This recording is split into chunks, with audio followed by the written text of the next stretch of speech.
Well, here we are. It's the finale of Star Wars The Acolyte. It's episode 8. Let's see if any of these loose threads will be tied. Let's see if this unrequited romance they tried to force in the last episode goes anywhere. Let's see if Vanestra finally gets a clue about what's going on as we delve deep into Star Wars The Acolyte, season finale, episode 8.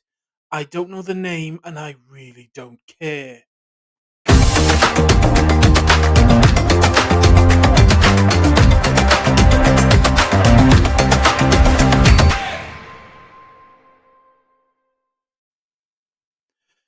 I was going to do my usual format, write down everything in the episode, try and put some quippy stuff in, try to be a bit funny, but this episode simply isn't worth it. This series hasn't been worth it. The time and effort gone into this series was a waste, and the Disney Star Wars crew should be ashamed that they put something this awful out there and put the name Star Wars on it. We have a series here that has a murder mystery that even Angela Lansbury would have rejected for Murder She Wrote.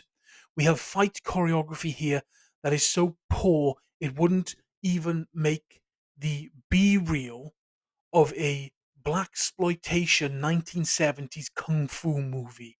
This entire series is bad. There is no connectivity. Time doesn't exist. There are no consequences for anything. And in this final episode, they have done everything in their power to destroy the only good character in the series in Jedi Master Saul. They spend a swath of time in this series making us believe the Jedi did something truly heinous in the past that they covered up and now is coming to light that will damage the Jedi in a fundamental way. Something that must be covered up and hidden at all costs. Something so grave that it cost four Jedi Masters their lives. And after watching through the series, seeing everything they've set up, and then watching that flashback from the last episode, I can clearly, succinctly, and absolutely tell you that Jedi Master Saul did nothing wrong. Tobin has no reason to commit suicide. He did nothing wrong. Kelnaka and the other Jedi whose name has escaped me, Indara, they have done nothing wrong.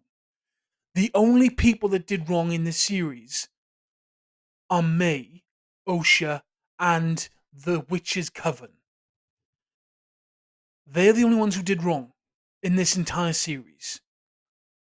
Osha, because she out and out murdered Master Saul in this episode. May, because she set the fire that put everything into fucking place in this episode. The Stranger, or as I like to call him, Darth Twink the Effeminate, he did a lot of stuff wrong because he's a Sith and they are all irredeemably evil. And I don't care what Disney canon says. When you have to butcher people in order to get your power increased even greater, you were the bad guys. They brought in one of my favorite Sith from the extended universe, Darth Plagueis the Wise, for a cameo, and they brought in Master Yoda for a cameo as well. These two great monuments of their orders deserve better than this god awful show. This show is so bad, I don't understand why they put it out in the first place. The writing needed looking at, a lot of the choreography needed to be redone. I don't understand how you can put this out. The entire series premise that the Jedi did something evil that was irredeemable, that would fundamentally damage the Jedi if it got out, is completely false. There's nothing here like that at all. All we have is these vile, moronic twits that seem to want to be Sith. We find out that Osha and May are not twins, not sisters, they are one being split into two by the magics of these witches. We see that The Sith are still kicking around doing Sithy things, and this Twink, the stranger, is apparently one of Darth Plagueis's apprentices when Darth Plagueis only ever picked the most powerful or the ones that had the most potential for the dark side.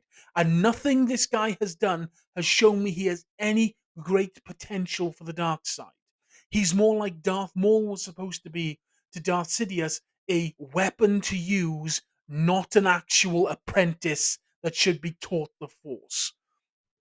This series fails in its fundamental setup, it fails in its story, it fails in its sound design, it fails in its character design. It simply fails. What was the point of Yord in this series other than being eye candy for the sad wine aunt audience that this series is going for? What was the point in this faux potential lesbian relationship between Osha and that Padawan whose name escapes me, and I don't really care to look through my notes to find her name? What was the point in those? They didn't set up any character beats. It came out of nowhere and then went nowhere. This entire series is nothing. It's a nothing burger, and there is no point in wasting the vast amount of time that this series wants to put out for you to watch it. It is just not worth it. There is nothing here that's good. And they've released these songs, these poorly done, poorly made pop songs for a Star Wars series. It is laughable how bad this is. I would assume that this was a parody, that they found out that they were going to be making a Spaceballs 2 and decided to beat them to the punch because, hey, no one makes fun of Star Wars like Star Wars. What the hell is wrong with these people? It is ridiculous, and I will say it over and over again because it is. This entire series is nothing. There is nothing here. No entertainment whatsoever. And if you are entertained by this series, I pity you. You have my absolute pity that you are at the lowest rung that this series really wants to get to. Star Wars used to be something. It used to be an event. It was $1 billion franchise. Now it's a subcategory on a failing streaming service, on a failing company, under the command of a twit who doesn't know her arse from her elbow. The one thing that this has proven to me is that no individual that is working for Lucasfilm currently should have anything to do with Star Wars whatsoever. Every single one of them, from the woman running it to the guy cleaning it at the end, needs to be fired. Everyone needs to go. Kick everyone, including Dave Filoni, because that champagne cowboy apparently signed off on a lot of this, and I can see his incompetent fingerprints on a lot of it as well. Just dump and go, because this entire joke of a series is that bad. Now, you can watch it for yourself if you want to, but I will give you this warning if you do make that decision. One, it is boring as hell. Two, the story is frustrating because it's written poorly and doesn't go anywhere.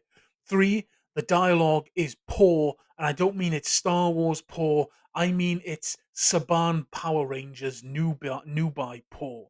It is Super Samurai poor or writing for the dialogue. Transformers The Headmasters has a dub that is the single worst dub an anime has ever had ever in the history of anime, and that is better than this. The effects are okay. I will give them a point there. The effects are okay.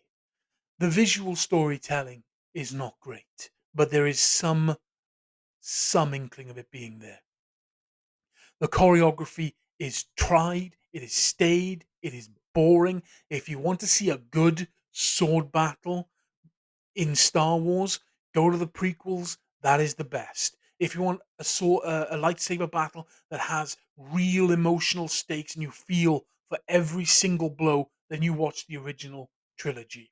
If you want a sword duel that is just excellence in execution, then I can recommend either The Princess Bride, The Mask of Zorro, or Lord of the Rings, because they all have better sword choreography than this. I don't know who they got, but they suck. I don't know who they got for the wushu fighting, but either the actors didn't learn it properly or they suck, because that they absolutely do. They don't understand the force and they don't understand how lightsabers work. I cannot mark this series lower than a 1 because that would be impossible on my own scale, which I may need to have to completely redo. I give this entire series overall, from episode 1 to the finale, a single point. 1 star. Do not recommend, but if you want to watch it, go ahead and watch it. I am only thankful that soon enough the new series of Cobra Kai is going to be out, and that's going to be a wonderful palate cleanser, hopefully, from this abomination, this wretched excuse of a series. I'm Big Nate. This has been my review of Star Wars The Acolyte, Episode 8, the finale. In short, it is a gigantic pile of manure that no farmer with his salt would spread on anything. Please like, comment, and subscribe, as that will help me with the YouTube algorithm. This is Big Nate, and I am out.